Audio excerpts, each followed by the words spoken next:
ٹیکسلا بار ایسوسی ایشن کے انتخابات وکلا سرگرم ہو گئے، سب بندیوں کا آغاز جوڑ توڑ کا سلسلہ جاری۔ یونائٹڈ لائرز گروپ نے ایڈوکیٹ سپریم کورٹ محمد افضل جنجوعہ کو صدارتی امیدوار نامزد کر دیا۔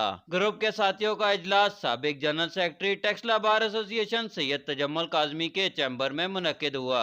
اجلاس میں متفقہ طور پر آئندہ الیکشن میں محمد افضل جنجوعہ کو بطور صدارتی امیدوار میدان میں اتارنے کا فیصلہ کیا۔ صدارتی امیدوار کا فیصلہ اتفاق رائے سے کیا گیا۔ محمد افضل جنجوعہ ٹیکسلا بار ایسوسی ایشن کے 2 بار صدر رہ چکے ہیں، جبکہ سپریم کورٹ بار میں بھی بطور ایڈیشنل سیکرٹری اپنی خدمات ادا کر چکے ہیں۔ محمد افضل جنجوعہ کا شمار ٹیکسلا بار کے سینئر وکلاء میں ہوتا ہے۔ راجہ غلام مرتضی ایڈوکیٹ نے یونائٹڈ گروپ کی جانب سے صدارتی امیدوار کی نامزدگی کی بابت میڈیا کو آگاہ کیا۔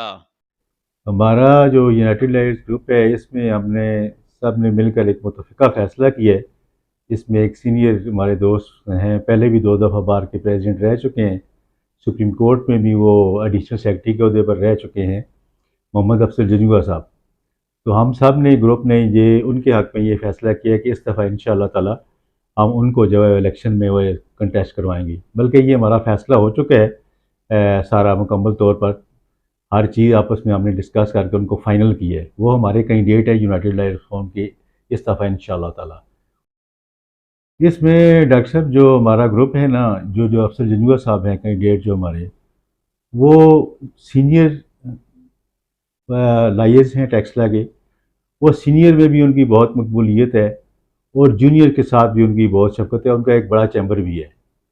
تو انشاءاللہ تعالی یہ جو الیکشن اس دفعہ ہو رہے ہیں 2024-25 میں جو بار کے ہمارے الیکشن ہو رہے ہیں، تو اس میں جو ہے وہ بہت سارے اور جو دوست ہیں جو ینگ لائرز ہیں، انہوں نے بھی ہمارے ساتھ جو ہے وہ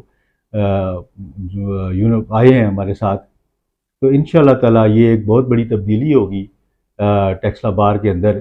ٹھیک ہے نا جی، یہ پرانا محبتوں کا دور جو چلتا رہا تھا وہ انشاءاللہ تعالی دوبارہ واپس آئے گا، اور جو جونیئرز کو پراپر رسپیکٹ دی جائے گی، اور یہ جو بلیک میلنگ ہے اور اس طرح کی جو وکٹمائزیشن ہے وہ انشاءاللہ تعالی ضرور ختم ہوگی انشاءاللہ۔